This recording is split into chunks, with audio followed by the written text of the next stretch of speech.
Hello, hello. Welcome back to the In Step with God podcast. Today we have a very special episode. I am at Liberty Hill Baptist Church with Pastor Mark Lambert. Yes. Going off of memory.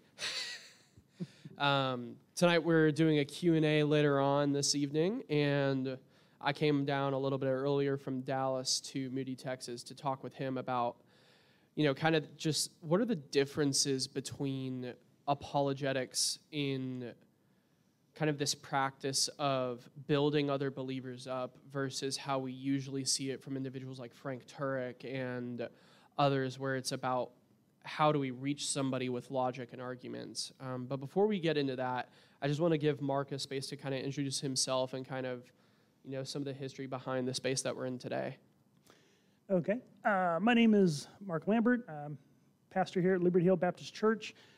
I got my start in student ministry with the Baptist Student Ministry at the community college here. And at the time, I didn't know it, but I was doing apologetics, even though I didn't know what apologetics was. That kind of goes hand in hand with ministry on a college campus. Through that, God led me into a path of vocational ministry. Spent several years doing youth in college, and then one day my pastor said, you need to leave. There's a church somewhere that needs a pastor, and it needs to be you. And they gently showed me the door so that I could move on to something else. And so Liberty Hill was a good fit, and they liked me, and I liked them. And so here I am ministering and, trying to do my best to help them learn to defend the faith as well. Yeah, well, that's fantastic. So one other person that we have with us who's never been on the show before but is for the first time now is my good friend Martin Biasatolu. He's from the Houston area and is he's a mechanical engineer at Southern Methodist University. So I'll kind of let him introduce himself a little bit, and then we'll get started with today's topic. My name is Martin Biasatolu, mechanical engineering major at Southern Methodist University. I'm mostly just serving here as the proverbial voice of the people, so I will be, asking any questions that I think may need further clarification on whatever material that Mark and JT present. So, happy to be here. So with that being said, I guess kind of like to dig into, I think that your past experiences kind of with BSM and working as a college minister, I think are probably the easiest place to maybe start with this, and kind of just that journey from actively doing apologetics without really realizing it to coming to an understanding of like what it is you were actually doing. I'm kind of curious what that journey was like. So, it was interesting because on a college campus, where it's like I'm a student in a student organization, but I'm out there, and as we are doing our events or just going on campus, doing evangelism or whatever, you obviously are going to get questions. You get people who don't believe, or maybe they was raised in church but didn't really believe much or anything, and so they always push back, and so you're just always making an apologetic. I mean, it's just what you're doing.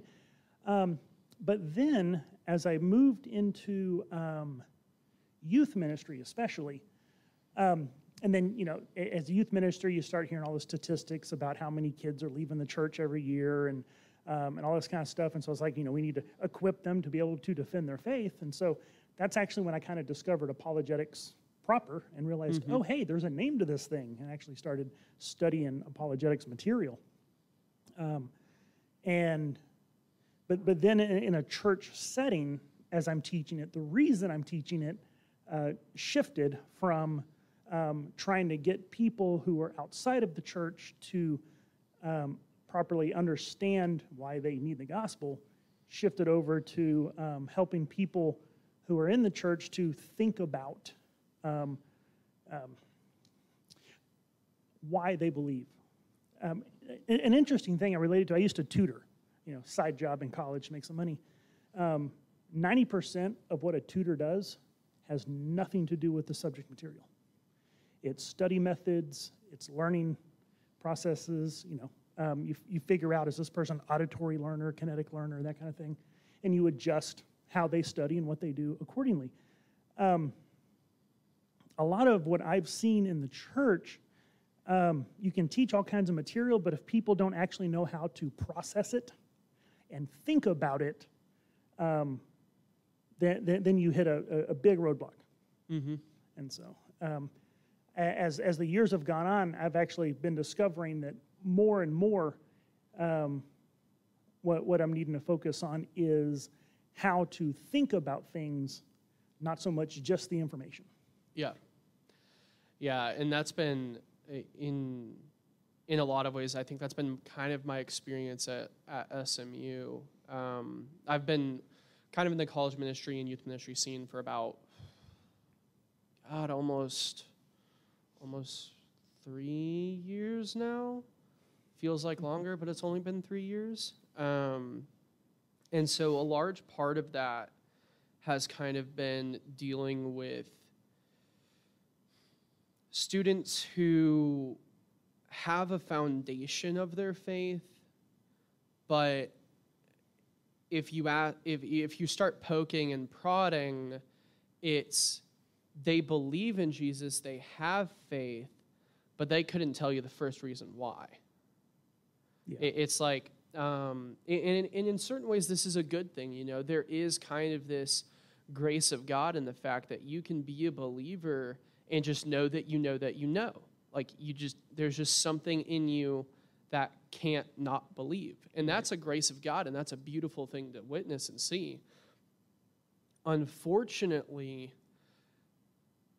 it's hard to reach people when you can't find a common ground for discussion with them. And I think in a lot of ways, what apologetics, in terms of building up believers, has looked like in my context has been helping Christians learn how to find common ground socially, intellectually, and just as part of life. It's being able to relate their life to their faith and being able to use that in their conversations with other believers, and kind of just have a greater sense of fellowship in that regard. Well, and I think that one thing that I've had to do, or I've done, it seemed like the thing I needed to do, is apologetics for the first, several years that I actually kind of started figuring out and finding it and studying it. It was kind of like that thing over there, that other topic. You know, you might have, a book club or a special class or whatever. And it's like, wait a minute, all this information has been out there. 2,000 years worth of history and philosophy and evidence and argument to strengthen the Christian faith. And why don't the people in the pews know it? And I think part of it is got comfortable for several generations just in a Christian culture. We didn't need to know it. There wasn't challenges coming. And two, it got siloed off as that thing over there. Yeah. And so what I have begun doing in my time here at Liberty Hill is that I sprinkle it in everywhere. I just make it the air we breathe. Apologetics is just the environment. Every single thing I do, whenever I'm preparing my sermons, I got the Bible, I got commentaries, and I got the Skeptics Annotated Bible open. I got infidels.org.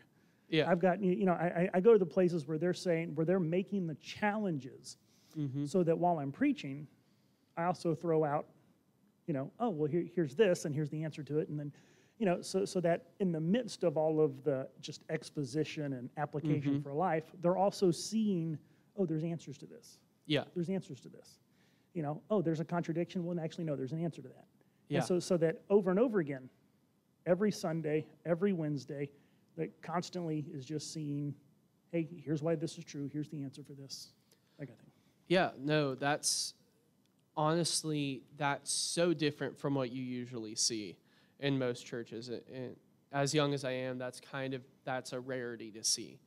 There are more churches starting to sprinkle it in kind of everywhere, but very few and far between when we're considering evangelical Christianity kind of across the board. Like when we include California up to Maine, and we're talking about American evangelical Christianity, the inclusion of apologetics is not the norm for a Sunday sermon or a Wednesday night thing for the youth group. It's just not the normal experience. And I think a huge part of the reason why it became that other thing was that people stopped. I think in a lot of ways our Christian culture became one where in certain regards we weren't really thinking about what we were believing. We were just kind of believing it. Oh, yeah. And so philosophy, logic, all of these things kind of became, for lack of better terms, well, that's that thing for that, person who's teaching my pastor's supposed to know. It's like, Right.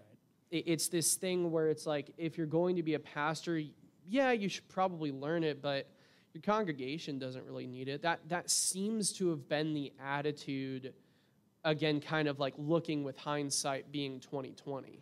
Yeah, and I think there is, there's an aspect in there where, right or wrong, and I think some cases it's true, in other cases it's not, that those who are more educated, the clergy and ministers, pastors, and whatever, just kind of get the idea that, well, that's not what people want.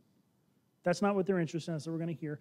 And I've had those experiences where it's like, oh, this is amazing, where I read some great, book on apologetics or something, and I'm just like, this is amazing. We're going to do a study on this.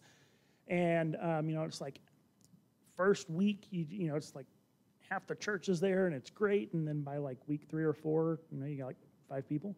Yeah. It's like, okay. It's like, okay, it's great it's being taught, but am I really impacting the church because they ain't coming? Yeah. And then I've had other situations where they do come, and I guess it just depends on the particular group and, subject matter or whatever, which is why I went to the sprinkling it in methodology. But, and so I think there is some of that, right? Because even in, whenever I've just been a guy filling my pew, and I've been around other church members, and we're talking, because you find those other people in the church, who are the Bible nerds, and, really geek out with you on all kinds of theology and Bible stuff. Yeah, absolutely. But you kind of get that thing where people walk up, and it's like they, say hi, notice what y'all are talking about, and ooh, okay, and off they go. And so I think there is a little bit of that where, I don't know, people, to a large degree, people sometimes just aren't interested. Yeah. Yeah, and I think... so, like, this kind of came to mind to me that, like, I thought of the metaphor that you can lead a horse to water, but you can't force him to drink. And, like, you've kind of mentioned, you're sprinkling in your, apologetics into your sermon. So, like, what do you think about that? So, like, just actually getting the horse to drink, like, deeper, say, philosophy or theology and apologetics? I think that's something that I know I wrestle with because I default to more of the academic Bible nerd. It's like, yeah, let's just study things and learn stuff. And but if people aren't actually walking with Christ, I mean, if there's not actually a relationship, if they're not deeper on the spiritual side of things, I don't know that aside from maybe just your intellectual nerdiness kind of people. That you're not gonna be able to have that kind of interest. Whereas if people, as you get deeper spiritually, there tends to also be a little more of a desire to learn deeper more about it. Yeah, and so I think we can't. And it's one thing that, again, because we all have personalities that lean one way or another, that we can fall into one trap to where you have churches that are just all over hype, emotional, just spiritual, and then you have ones where it's like you're almost attending a college seminar. We got to balance those out. Yeah, no, absolutely, and I think another huge piece of kind of the question that Martin's bringing up, and you kind of started hinting at it towards the end of what you had said before his question, is unfortunately, in more conservative Christian spaces, I think a large part of the lack of interest is that we have generations of Christians who have kind of been raised in this atmosphere where faith is anti-intellect. Yeah. I think, unfortunately, now that's been changing to a great degree because of the work of Frank Turek, the McDowells, and others. But a lot of the seeds are still there, especially as you get into more conservative spaces within the various evangelical denominations. And so I think that part of it is that to a certain degree, we have parents and pastors who don't feel equipped to be able to answer questions, and then compounded with that, we're having kids who are being in public schools running into information that they don't really know how to fit with their faith, and then when they start asking questions about it, depending on the health of the congregation and things like that, you can get anywhere from a very healthy environment where the question maybe isn't answered by their immediate touch point with staff, but somebody on staff like finds a way to get them the information they need to figure it out and walk with them in it. On the other side, in more unhealthy congregations, you have this atmosphere of, well, don't ask questions. And I mean, it's not something that's intentionally said, but it's an atmosphere that's given off. At least that's how it's felt to a lot of the students I've interacted with at SMU. Yeah, it's one of those things where I've actually had people, especially with youth, where I kind of get the sense that they're wanting to ask questions. I have to actually kind of go and draw it out. And for me, it was kind of frustrating where it's like, why don't you feel safe to ask a question? I mean, that's what we do here. Of course, like I said, I got my start in on-campus ministry where questions is just what you're dealing with. Yeah.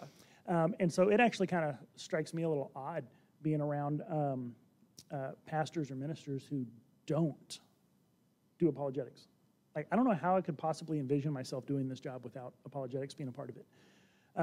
I've been doing this Q&A thing that we're going to do later for 12 years now.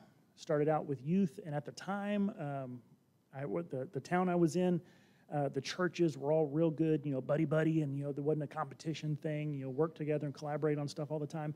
And so I got with some of the other youth pastors and said, hey, Q&A. And so we'd get together and do a Q&A. Whenever I moved to Liberty Hill, want to do the same thing. And so, I called up some people, ran into one of the local pastors at a community event. And I'm like, hey, I've got this Q&A thing coming up that I'm going to do, and I just love, to get some other ministers together. And it's just whatever questions people have, just make ourselves available to answer them. And he went, wow, you're brave. No thanks. Yeah. Yeah. What? What do you mean no? And so, but it wasn't just that he said no, but it's like the you're brave. It's like, well, no, this is what we do. We're here to answer their questions. Yeah. Well, I mean, to teach, but part of teaching is also answering the questions. And that's one thing that has always blown my mind is, as I engage with skeptics and atheists who used to be in church, that's such a common thing that they were in a setting where questions weren't allowed. Yeah. Like, I've never been in a setting where questions weren't allowed. Yeah. I mean, even as a child in Sunday school, I guess I've just lucked out at the churches I've been in. I've never been in a church where I had that feeling. Yeah. So. Yeah.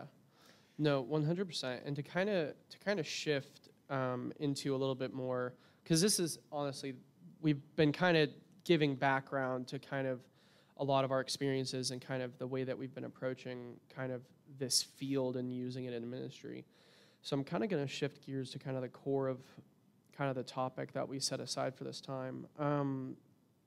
When it comes to, like, what is apologetics, I think that maybe one of the better definitions I've heard, and this is coming from Vodi Bakum at a talk he gave at DTS, I think in 2015 or 2016, maybe earlier, where it was about, what is apologetics? That was the topic he was given. And the definition he gave, pulling from 1 Peter 3:15 and the letter of Jude, is it's knowing what you believe, why you believe it, and being able to communicate it effectively to the people around you.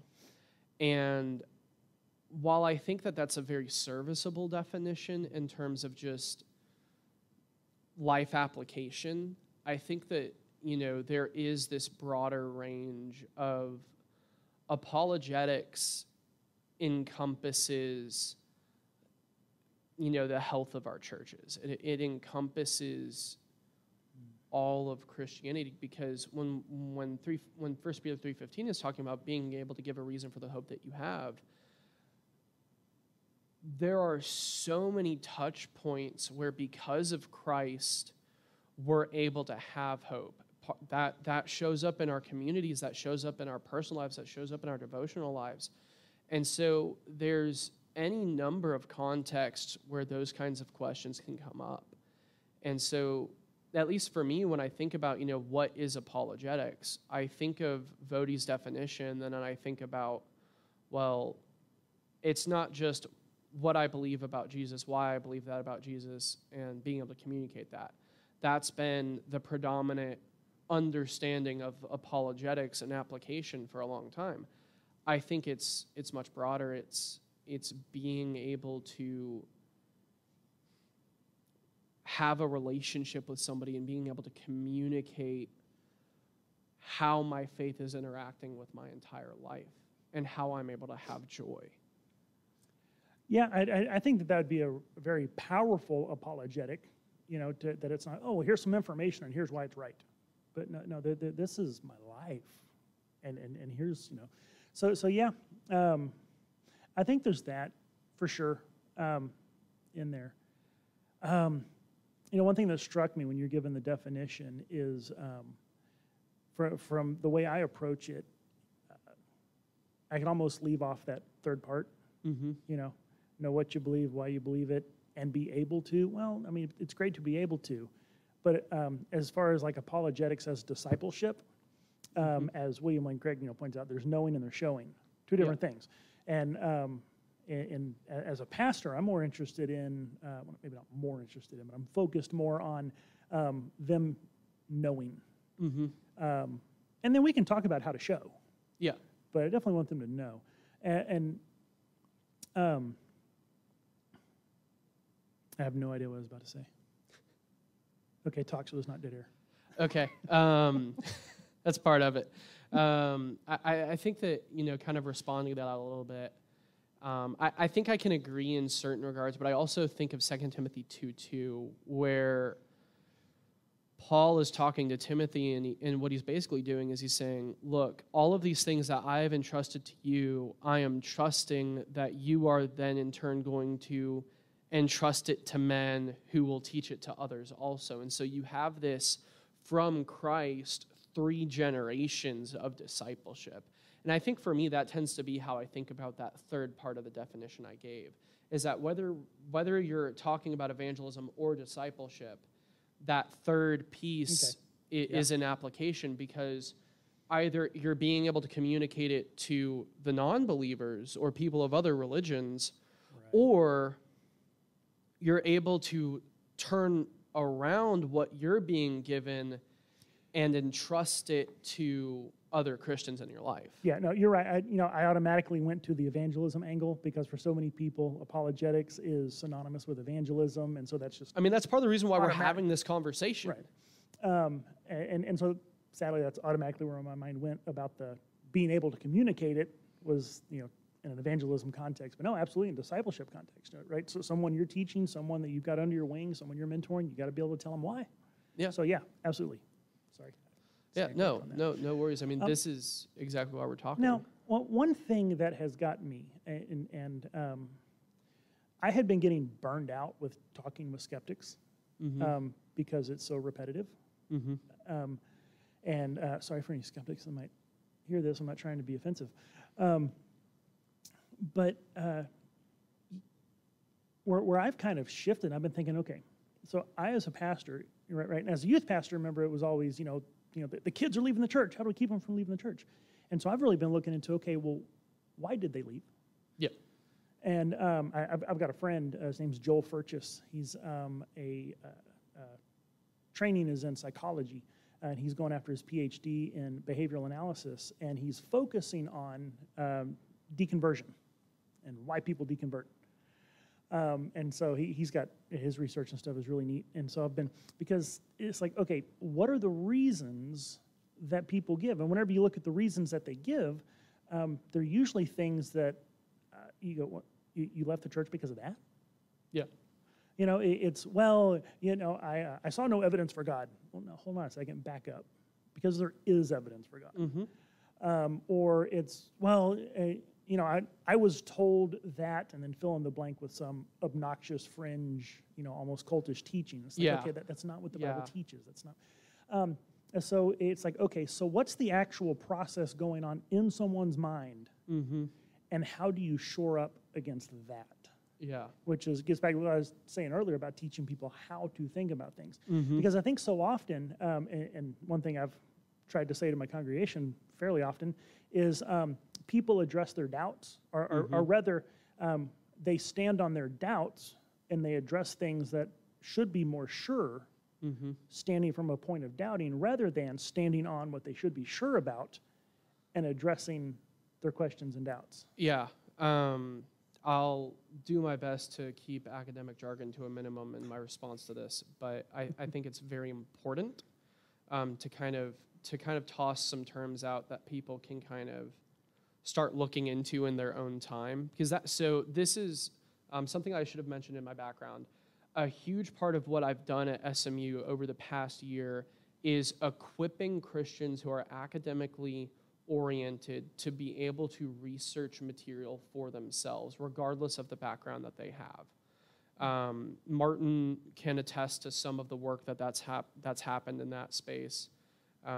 But so with that being said, I think that what a huge piece of what you're talking about is it comes from, or rather, it's a byproduct of Descartes' meditations that were in the 17th century, I believe, because I think it was 1611 was the first one or something like that. Don't quote me on the year. I'm pulling from my brain. And one of his first lines is doubt everything. Like, only take something to be true if you can be 100% certain of it.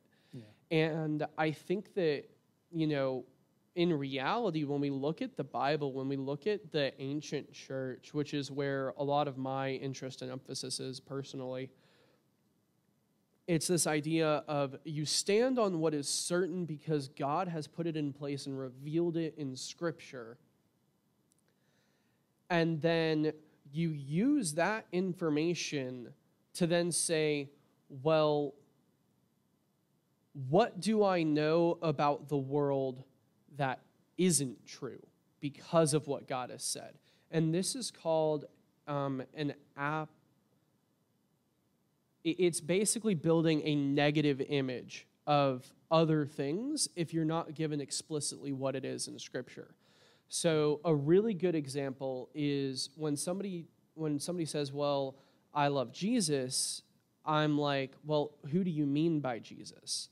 Because if that person can't give a positive attestation of what Jesus has said about himself in the Scripture, I know that there's other conversations that need to be had. And so that's something that the Bible's given us definitively. But then you get into, something hazier, and hazy is relative because I don't agree with abortion at all. I don't support it. I don't agree with it. But in terms of strict, clear language, it is a hazier topic scripturally. But what we can say is that abortion fits in the category of things that aren't explicitly allowed, and it's related to things that are explicitly denied. And so I think that we can get this picture of things that we're not certain of by looking at what we are certain of and saying, well, what does this tell me can't be true? Does that make sense? I know that was long-winded. Right, so clearly I cannot drink the wine in front of you. Sorry. Yeah, no, that makes sense. Because that's one of the things that, fundamentalism gets a bad rap 100 years later. I actually have a copy of the Fundamentals in my office, what's funny is most of the things that get labeled fundamentalism has absolutely nothing to do. They would be completely opposed to. Correct. Anyway, but the fundamentalism that developed, that's this hard, strict legalism, to where here's the list of rules, and it's very Pharisaical, where really the Bible doesn't give you that. The Bible gives you a lot of general principles, and then you got to walk with God as you figure out how to apply them in life. Yeah, absolutely. And so yeah, and one of the things that I find is, like I said, people stand on their doubts. They'll come to one of those areas that's a little hazy, that's not clear cut in Scripture, and then maybe there's some other postmodern influences there in their thinking or whatever, and they're just like, oh, well, maybe this is wrong. Well, then what else is wrong? So here, let me stand in my uncertainty and my doubt and my, and now let me go, look at what's actually really solid. And that's one of those things, like I was talking to someone, most of the issues that I see skeptics, bring up, well, here's why I left the church. It's like, well, okay, problem of evil, divine hiddenness, those are two big ones, but it's like, okay, well, let's really stop and think about, what does that do to alter the evidence for God and for Scripture? Yeah. Because, it's like, okay, divine hiddenness. I should be able to, it's like, well, why can't I feel God? Why can't I hear God? Why can't I? And it's like, well, okay, I understand that's frustrating. I've had those periods in my life too. But does that constitute? But that doesn't undo the kalam. That doesn't undo the contingency argument. That doesn't undo, Aquinas's 5 ways. That doesn't undo any of that. Yeah. It's like it doesn't do anything at all to undermine the historical reliability of the New Testament documents or the evidence for Christ's resurrection. So, do you think you can just quickly dig deeper into what, say, the problem of evil is and what is the problem of divine hiddenness? How much time we got left? No. So, the problem of evil, there's 2 basic formulations. One is just the idea that an all-powerful, all-knowing, loving God would not allow there to be evil. But yet there's evil, and so, logical contradictions, God can't exist. Which that doesn't actually stand because and it's a very old problem. Yeah. The first version was what, the Euthyphro dilemma and Socrates, something like that. Yeah, I mean, it was, it came around back in the, so it's like we have, 2,000 years of addressing it. It's, and there's all kinds of reasons why it actually logically doesn't stand up. But basically, it's the idea that the fact of evil in the world contradicts somehow logically with the God of the Bible. Or people will say, okay, well, maybe it's not quite that strict, but, I mean, probabilistically, does it really seem likely that this loving God is going to allow? Yeah. And I think that's the version that I run into most often is it's this, is it really probable for God to exist if he allows evil to exist? And that's always been I've never been able to wrap my head around how that works as an argument. Yeah, and again, it's one of those things where it's like, okay, so we're standing on shaky, hazy ground about seemings and probabilities. Well, let's go back to what we can actually argue and show. And let's look at that. Because saying, well, it just doesn't seem to me, it doesn't seem probable that God would. It's like, okay, but contingency, all this other stuff, literally hundreds of arguments and evidences for the existence of God and the reliability of the Bible. Yeah. No, 100%. As far as the divine hiddenness, I mean, it's, So the idea with divine hiddenness is, that if there's this God, right, and he wants me to know him, and he wants me to know that he's there and have a relationship with him, then, he should be showing himself to me. It should be more obvious. He should be making it known to me. Basically, I mean, there's some different logical, philosophical formulations of it, but that's the gist of it. And I wrestle with that one because in my own life, if God's playing hide and seek, he plays hide and seek like a 4-year-old. He's laying down in the middle of the floor, covering his face, going, "You can't see me, you can't see me." Yeah, I can, God, you're right there. Yeah. And so, and it's like, I don't want to be incompassionate to people who do wrestle with this, but I'm like, he's everywhere, man. I walk outside and I'm seeing him all over the place. Yeah. Romans 1, general yeah. revelation. So, yeah. Yeah. So I kind of want to kind of transition and really kind of crystallize a lot of kind of, because I think that this is the hard part. It's why we chose this topic, is that we've both been doing this for such a long time that we kind of have this perspective and just like kind of internalized understanding of like, okay, when we're talking about apologetics and evangelism, we're doing these kinds of things. And then we just kind of shift gears without really explaining the shift whenever we start using it in discipleship spaces or talking about its usage in discipleship spaces. And so I kind of want to really hone in and try to crystallize that a little bit. And so kind of in my own experience, I would say that apologetics and evangelism is about being compassionate and loving in truth with people who are struggling to connect the doubts in their mind with how God is trying to reach them in their heart. I think is probably the best I could give an explanation for what's happening with apologetics and evangelism, which is different from doing it in an academic context, I would say. I think the way I'd put it, maybe a little simple, is you're gardening. Okay. Think of the parable of the soils. Yeah. You're pulling weeds, you're getting rid of rocks, you're chasing off the birds. Okay. That's a lot more simple than the way my brain works. We can tell which one of us is young. And by young, I mean inexperienced. So I really like that. So then, as far as the shift goes, then kind of sticking with this gardening analogy, because, wow, this makes things so much simpler for me. Would it be that the transition from apologetics and evangelism, from being this pulling up the weeds, getting rid of the rocks, clearing the ground to be tilled, transitions into either watering or helping somebody learn how to pull weeds and things like that? Yes. Oh my goodness, where is it? There is a parable that Jesus tells about, an owner comes out and sees a tree that's dying, and, or bush, or whatever plant that's dying, and says, get rid of it. And the gardener says, well, hold on a second, let's give it some time. I'm going to dig around it. I'm going to pull the weeds. I'm going to do a trench. I'm going to water it, and let's see. And so I think it's more like that, because it's like, okay, let's tend to what we've got. Whereas, the evangelism, it's you're preparing the field. Okay. To receive the seed, whereas it's like now it's like, okay, we've got a plant that's withering. Yeah. What do we do for it?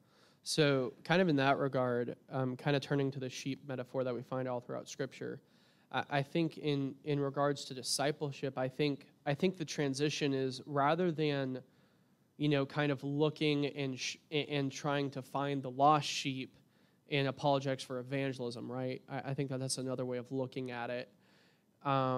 In the sheep metaphor, apologetics can take the form of, kind of helping shepherd and being kind of like a sheepdog in certain regards. Yeah.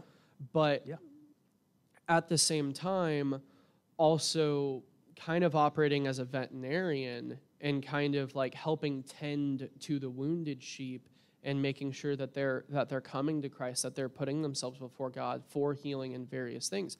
And the reason I bring up that kind of an example is that, unfortunately, a lot of the time when I've seen people have doubts, it hasn't been, the super intellectual person who's just come up with a really tricky question that they're having a hard time figuring out for themselves. It's they've been hurt somehow. They've been wounded by somebody else or some experience in their life, and they're having doubts as a result. They still have faith. They have the core of their faith, but they're really struggling with how to process this experience. And I think that's the shift, is that when we're doing apologetics for evangelism, we're trying to do what we can to prepare the field for planting and harvesting.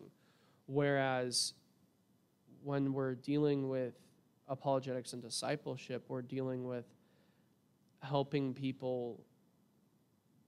We're doing what we can to help bring people to God who are already in the fold, so that way they can be healed of their hurts. Yeah. You know, I think a big part of it, of what I try to do, and you'd have to, I guess, check with my congregation, see if I'm successful or not. We can ask them tonight. Yeah. Is, like I said, just create the environment where it's okay to ask questions, and there are answers. Yeah. To where they're seeing, hey, here's a challenge, but here's the answer. And here's, here's these doubts, but here's the answer. And here's what? I've never heard of that before. I don't know. Let's go figure it out. So that they're just in an environment of God is real, and it's okay to see, God is real, and let's go seek answers. Because, like you were saying, so often the doubts that come, it's not from someone who's intellectual and wrestling with something. It's usually because they've never really been questioning anything, and all of a sudden now they are, and they don't know how. Yeah. And I think it's one of those kind of things where I'm actually kind of realizing what I'm doing without actually purposefully doing it. Creating that environment where people are learning how to question. Where, I mean, if you're weekly or even, just enough periodically, just walking through, okay, well, here's some challenges, here's, this, here's what people said, and here's why that's wrong, and here's the right, then they're actually seeing the questioning, researching, seeking process, and it's okay to seek and question and still stay a Christian. Yeah. Whereas so often, the going off, the cliche going off to college, you get the professor that, throws you a curveball and you're like, I never heard that before, but you're also not equipped. With 4 of those. But you're also not equipped for how to think through it. Yeah. And you don't have any real life examples around you of people who wrestled with and went through and walked through things. And so I think that a lot also, I mean, yes, the tending, the healing, I think a big part of it is also just letting people see, there's stuff out there we don't know. Yeah. And it's okay to not know it. And while we wrestle with it, you don't have to leave God. Yeah, absolutely. I feel like we were like, oh, this is, when we kind of settled on this topic, it was like, oh, this will be, this is run of the mill. We can do it. And then we started talking about it, and it's just like, it's such an unexplored aspect of apologetics of like there hasn't been a whole lot of work to crystallize just kind of the difference in application, and there's just a whole bunch of different spaces where we use it. Yeah, I think back to when I was younger, and a lot of the discipleship type, being discipled, it had more to do with spiritual practices. Read your Bible, go to church. I mean, just a lot of the, just like I said, spiritual practices. Yeah. And it wouldn't really had a lot to do with knowing why on this area. And so. But. Yeah, no, I think that's 100% accurate. God, there's so many other questions we could explore with this, but for the sake of time, I think we're going to go ahead and close it off here. Thank you, Martin, for being here for this. Thank you, Mark. Has there been anything else that's popped up that you'd like to? Nothing really. No, nothing really comes to mind. I think this was, as like just a bystander listening, I think I had my own experience with apologetics with my question about the problem of good and evil and divine hymnism. I think that's a good example. I think I learned, it's a great experience just listening to you talk. Thanks. So, I think I think we're at a place where we tried to cover so many different things. Well, books, plural. Yeah, there have been so many books written about so many different things that we've talked about. And I think that's the benefit of kind of the Q&A stuff that you do and what God is leading me to start doing with this podcast and other things is it's like, maybe we don't have the time to read all the books, but if we can get enough people thinking as a community, we can cover a lot of the same ground. You know, one thing I want to say, and you'll see this here in a little bit whenever we do the Q&A. Doing this for 12 years, one time I actually copied and pasted all the questions that have been asked. You want to know how many of those questions had to do with your typical apologetics issues? Practically none. Yeah. Almost zero. There may have been one or two through the years, but yeah, it's almost never with the sorts of things that apologetics tends to focus on. Mm-hmm. So, which kind of raises issues like, okay, well, you know, maybe apologetics isn't just all about, you know, the kalam and the problem of evil. Exactly, and I think that's kind of what I tried to get into at the very beginning. It's like it's so much broader. There's so many more different pieces to it. But yeah, absolutely. This has been an absolute pleasure. Thank you so much for being willing to do this as part of me coming down here, and just thank you for allowing me to be able to participate tonight. I mean, this is joy. I've been looking forward to this. Yeah, it's gonna be fun. So everybody, this has been the In Step with God podcast with Martin and, of course, our special guest, Pastor Mark Lambert from Liberty Hill Baptist Church. We will see you next time. God bless.